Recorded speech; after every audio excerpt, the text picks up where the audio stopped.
Welcome back. Another wonderful day of Photoshop. And today we're going to put your name in some neon lights. Put your name on the big screen, whatever you want to do, but it's going to look really sweet with these neon-ish kind of lights. And it depends on the background because it's going to change based on what you put behind them. Because the glow is the finesse. The glow is that artistic style that you get to mess around with. Because if you notice, if I remove the actual background, the glow is obscene right now. It's just way too much. But the white really changes it a lot. So just pay attention to that kind of stuff. Anyways, let's get started. You are going to open up, let me just save this, open up a new document. And I am going to make it 1920 by 1080. This is the standard HD size, 300 pixel resolution. I suggest you do not go below 100 and let's say 20 or 150 resolution. It's really important because you lose a lot of quality the moment you start going below that. 300 is the industry standard for a lot of stuff. For really high res, you go around 600, even 800 or 840. But I'm going to stick with 300.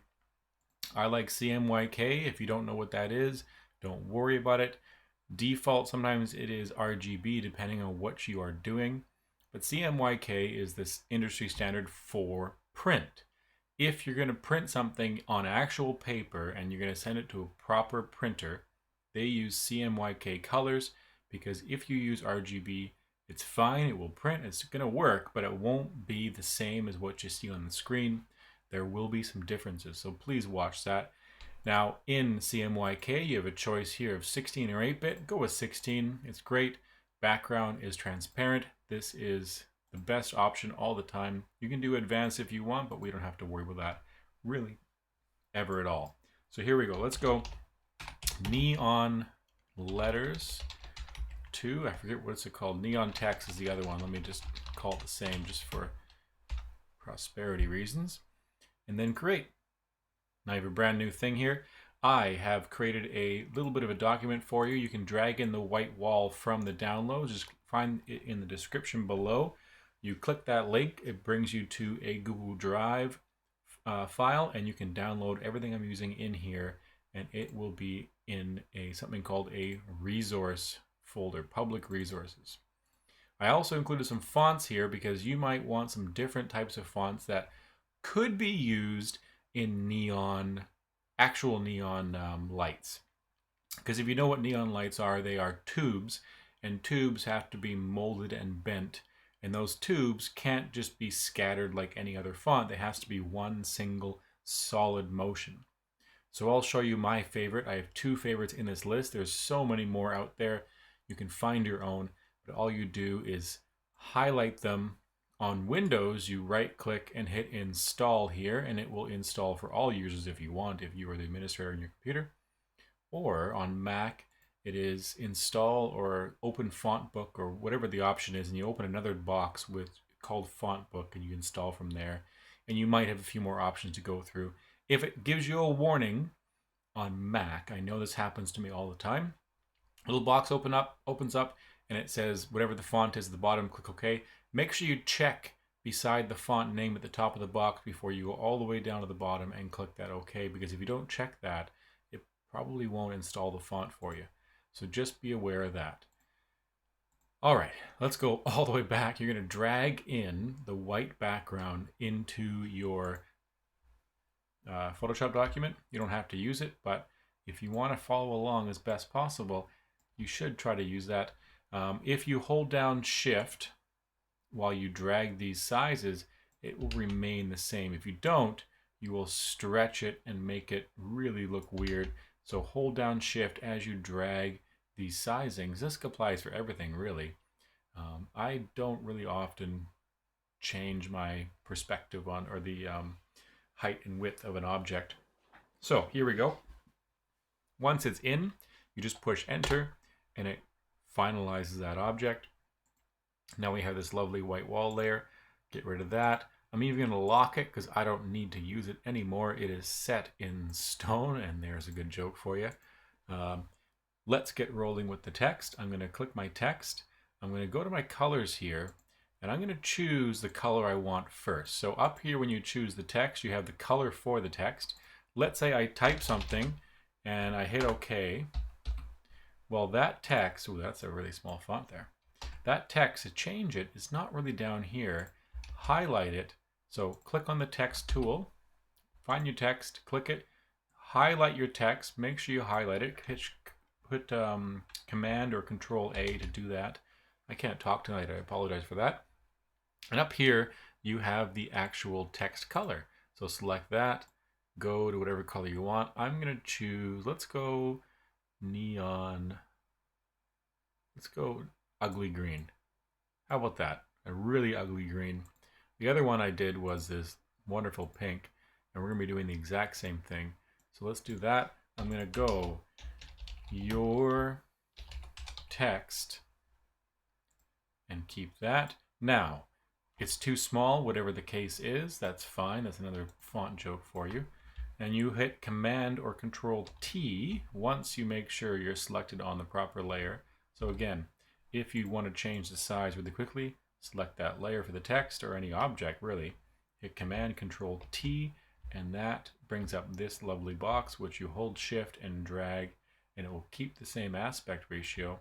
And you can drag it and drag it and drag it and resize it until it is exactly where you want. Now, I don't want to go all the way to the edge because the glow will come out somewhere around there. Your text. Now, the next part is I'm going to go to this layer, hold Alt, and drag down or even up if you want. I'm going to go down, and it makes an exact copy. Go back, drag your new copy down, hit T, in, I'm going to go capital, in neon. Now it's all the same size. I'm going to use two different fonts. So let me just go to my character thing here. If you don't have it on the side here, character is what you change your font options in, like bold, italic, distance between heights of different sentences or paragraphs, heights in the font, all these little options here. If you don't have that, go to here to Windows to character, and it's all ready for you. So I'm going to change this one to one I just used a second ago, which will be at the top of my list here. It is neon. Pretty sure it's neon. Yeah, that's good. So why did I choose this? Because if you look, this looks like it could be, well, this is not really really neon. It's kind of artistic in that way, I guess. Like individual tubes. They're not separated. This one is for sure looking like it's some kind of individual tube that's been wrapped. Like, look at this. That's really neat. That would definitely be some kind of neon light because it's meant to be a single tube that is wrapped into a letter. And making neon lights, it's actually really amazing. If you ever go into a shop where they make lights like this in real life, please ask them how they do it. It's super interesting and you learn a lot. Gases, noble gases, like the actual atomic gases, neon, come in different colors, and that depends on the gas they use. Ask them about that. It's really cool. But let's just finish this off. Let me just make this one a bit bigger in neon, nice and big and bold. Okay, next step. We are going to go to our layers here. I don't need this extra layer right now. I'm going to click this layer, and this is a cool trick you can do is don't click on the text. If you click here, it lets me change the text. Don't click on the actual image of whatever is here, whether it's the text or the picture of the background. Click on the right-hand side, double click, and you get this box jumping up. This is layer styles, and this applies to just the layer that you're attaching it to. We're going to go to a bevel emboss with a contour, and you don't need contour. You can actually get rid of that if you really want to, but I'm going to click the contour, and we have an inner bevel, not an outer bevel. If you look at the outer bevel, it looks different. It looks like it's kind of carved into the stone a bit. Inner bevel. And for the depth, you're going to mess around with this. So if you look, let me just zoom in here on my neon at the bottom. Watch how it changes. So the depth is going to change how deep, like if you think of it going into the actual brick, just keep that in your mind right now. The size is also important. It depends on how thick your font is, because some fonts are really bubbly, bubble letters, and you might want a bigger size. And the soften is going to ease those gradient changes. So make the gradient a lot more smooth within that letter. Now what it's doing is it's adding lighting, and that lighting depends on right here for the shading options down here at the angle. So I can change the lighting. I'm going to keep it at the top and pretty close to the mid area for right now. Now this is something I'm really picky about, and you might not be, but I'm thinking of how neon lights actually work. They don't have very much shadows in them. The shadow down here is not important. Maybe a little bit just to keep your eyes on the ball, but the most important part are the brightnesses, because there could be some reflection off the glass itself. So I'm going to keep the opacity of the highlights up and the shadows down, and that way it looks more like a neon letter. The next thing to do is to exit, because I totally forgot to do something. Here's an important part. Whatever color you chose here, doesn't matter what it is. If I go to my eyedropper tool, which is I on your keyboard for short, or hold it down over here, it's 1, 2, 3, 4, 5, 6 down on the list. Can I count? 1, 2, 3, 4, 5, 6. That's right. Not the exact or anything else. This is the top eyedropper. Select your color, and down here this changes, one of these colors.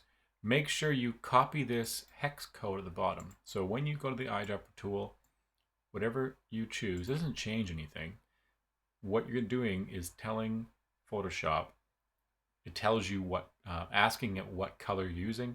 And because text is really an outline, this is a fill. The bottom one is the background outline color. It's right there on whatever color grid you're on. Copy this. This hex code is important. We're going to use it a whole bunch. So copy that. Command C, right click, copy, whatever you need to do. Make sure it is in the background for a copy paste later on. So here we go. Back to layers and over down to the effects here. Double click. Again, same thing pops up. We need a drop shadow. Now, why do we need a drop shadow? Because it's actually a physical thing. I'm creating a physical thing on a 2D map, so I need to make it look some kind of physical. And this is where you get to mess around with these different things. Opacity is going to be the how clear or how much the background shows through that drop shadow. That's a good drop shadow right there, about 43 for me. If you have a different background, it might be different. Size is the distance away, and the angle is whatever you are choosing it to start from. So it starts at vertical, 90 degrees, and it goes downwards. If it goes sideways, it goes to the right and the left. I'm going to go vertical. Just keep it an even 90. And then I'm going to pull it right there, because it's not far away from the wall. It's actually pretty close to the wall. Just enough. It's all eyeballed. Spread is going to be how spread out that each shadow is. Not the whole thing together, but each individual line. And the size is obviously the same thing for each line, how thick it is. And that size is always feathered. And that's great. Next, add an outer glow. Outer glow is why we copied that color. I don't want pink. That was from this one. Photoshop is great at keeping the old colors. I'm going to click this box here. I'm going to go down to the hex code, hit Command or Control on Windows V, and now I have an outer glow for this neon light. Now here's where you get to play around. The opacity is important. I'd say go around 60-ish%. And the spread is the same thing as the drop shadow. Now you don't want it to be obnoxious, because we're going to add more glow later on. So don't go like this and make it crazy.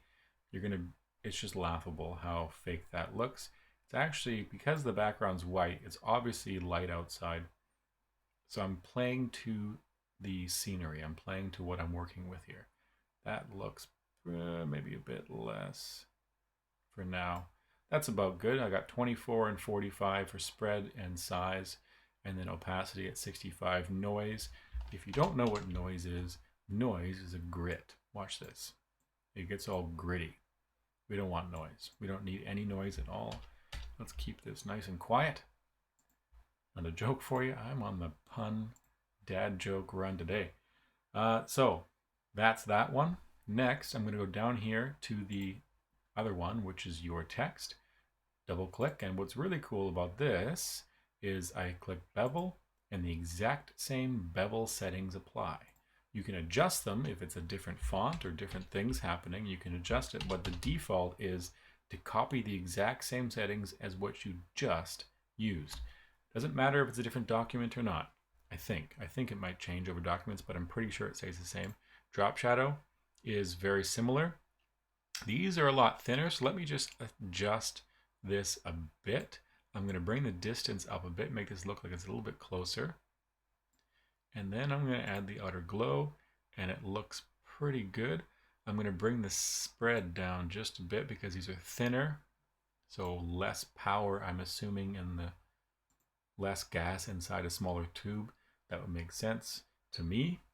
Maybe it doesn't make sense to a neon person who works with this kind of stuff. And that is the basic neon text. So let me just save this for safety reasons. Neon text 2 is the original that I'll show you right here. Now this seems a bit more obnoxious than I like. This looks a lot more healthy.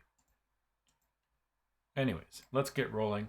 Next step to do is go behind these things, and we are going to take this text, and we are going to actually stay above it.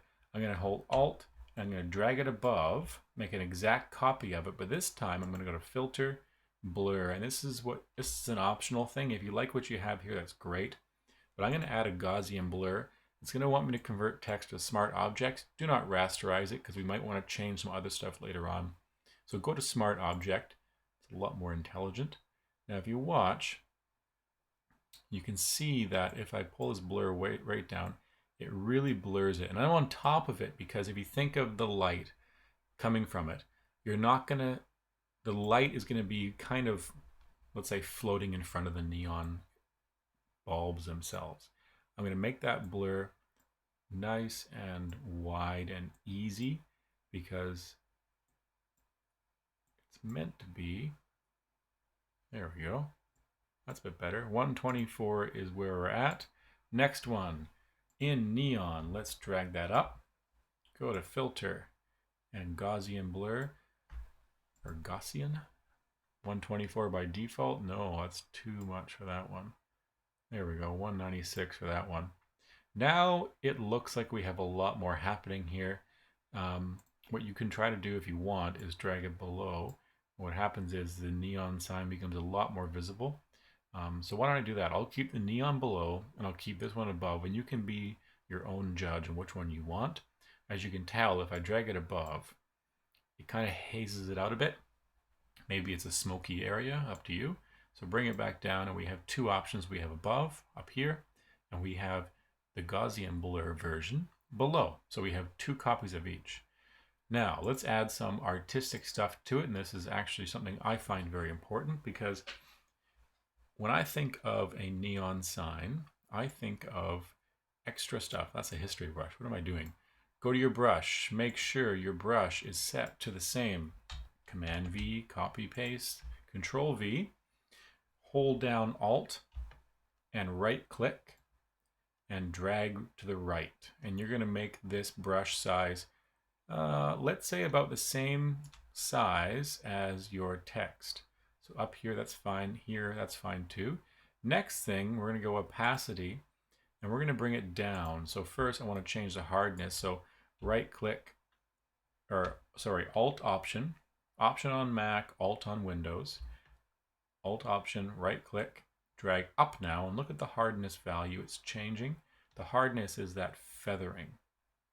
So if I change the hardness way down, it goes like this, and that's pretty much what I want there. Probably on 40% looks pretty good. If you want to do this manually, go up here to the drop down menu. You can see 40%, 39 what I had it at, and 184 is the size.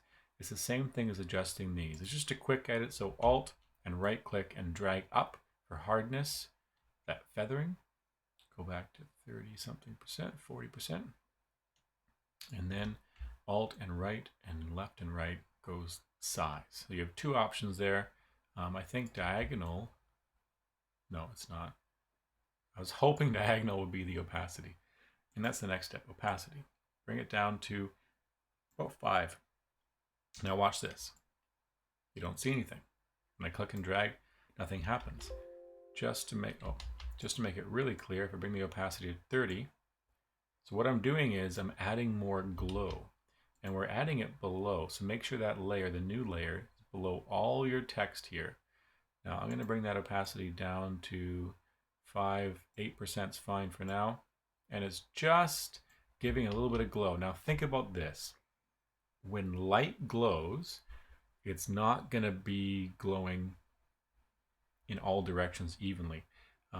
Especially with these signs here. If these were real signs, you would have more light in the middle because there's more, let's say, more bulbs happening, and then all of a sudden you have these two in the middle surrounded by these two. So technically, if you think about it, this is what my mind is going towards, there would be more light around this area. So if I drag across and give it a nice glow, maybe one more drag it out a bit. There we go. Drag it over here, one more drag, and just add an extra click over there. And down here, same thing, drag, drag, drag. This sign's a lot bigger.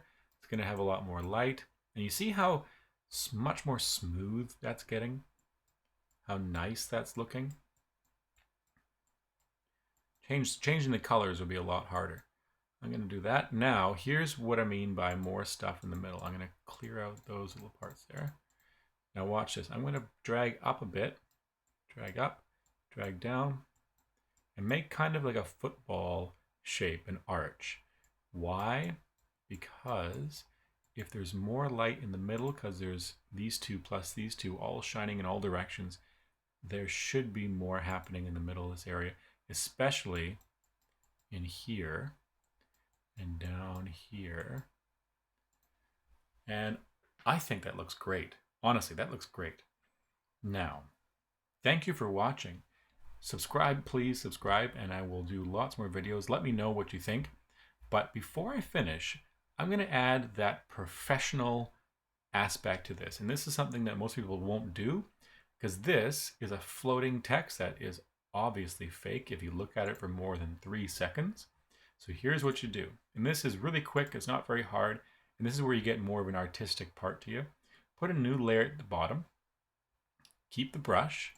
Go hardness to, let's say 90 something percent. It's fine. Change the color. Change it to a black, grayish thing, because nothing's ever perfectly black. My favorite black is actually 33333. It's a really dark gray. Yeah, 6 threes. Let's go with that. Now I want my brush to be hardness at 70-ish. Let me just check that. You can see the hardness right here. 50, yeah, 70. That was right. Bring the size way down, and we're going to zoom in. So I want you to hold Control and push plus. Hold Command on Mac and push plus.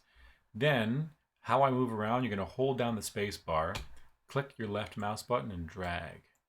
Just hold down the space bar, click and drag. So what we're doing is we are changing the brush size, Alt and right click, to just a little bit bigger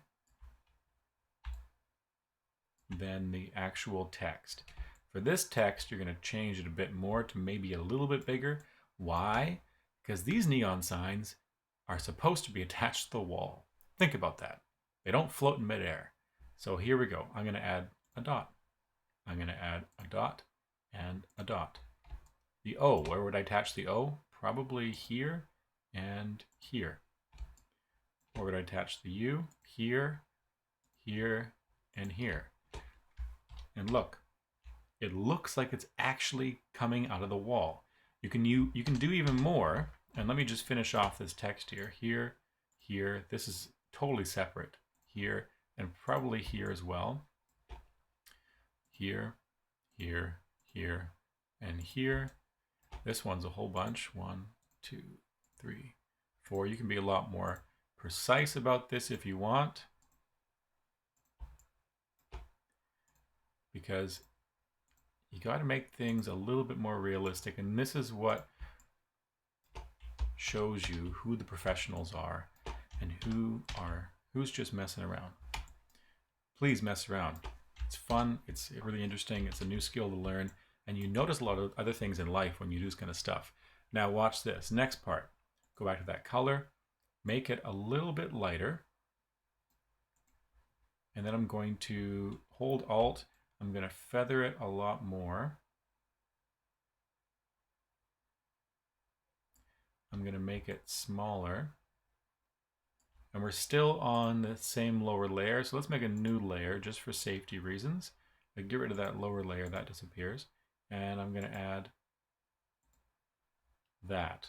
So if you look really closely, it might not be, wrong button, be noticeable, but there's a darker ring with a slightly lighter ring. And you can go as detailed as you want if you think about how things are working. And adding a few clicks.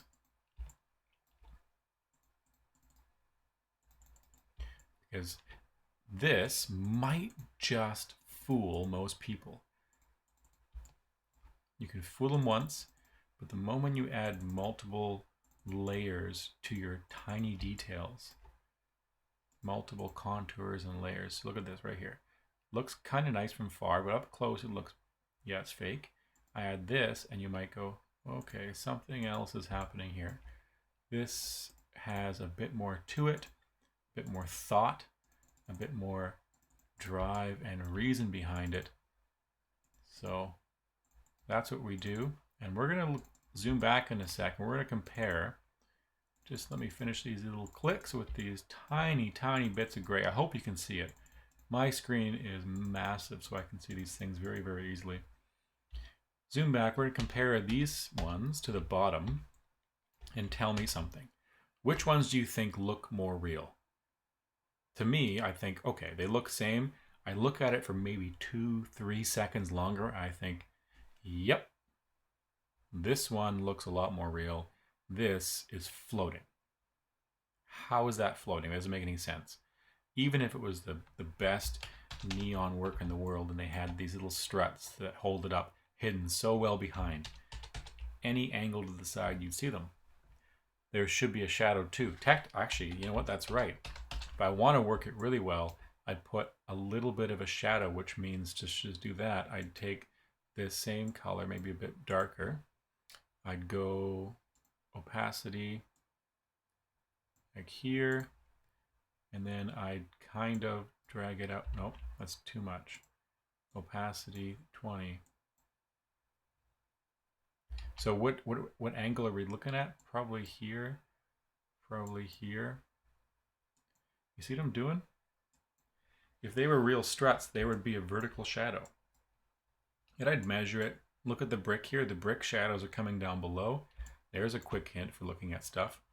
If you look at the background, that tells you where the light's coming from. It's coming from above, mostly above, because the shadow is on the lower half of all these ridges on the brick. Add a shadow below there, below there. You can't up there. Maybe that one, but here for sure. Bit more there, bit more, bit more. This one a lot. And as I talk to myself, I'm telling myself, man, it's nice when you figure these things out and you kind of impress yourself at what you can do. So now let's zoom back and see what happens. That looks so much better. Just that tiny, tiny detail makes such a difference. All right, I think we're done. You can get the rest of it on your own. Have fun with this. Thanks for watching. Subscribe below. Let me know if you want to do anything else on this channel in Photoshop, in Illustrator, Premiere Pro, in Lightroom, in whatever Adobe program there is. I'll be releasing some new Fusion 360 videos in the next little while as well, because that program has been totally updated and revamped, so it's different in a lot of ways, including some possible PCB development, which are electronic development programs called Eagle, also attached to Fusion. And lucky for you, I'll show you how to get it for free. Also legal. I'm not going to show you illegal stuff. It's totally legal, free. It's pretty awesome. It's what you make all the professional stuff on. So you want to make your own little computer chip, or you're making a little device, you need something very small to control it with a couple blinking lights and a couple little sensors, you can make your own PCB and not have to do all these ridiculous wirings. And it's amazing. It's super cheap too to make these things. Anyways, thanks for watching, and I will talk to you and see you next time.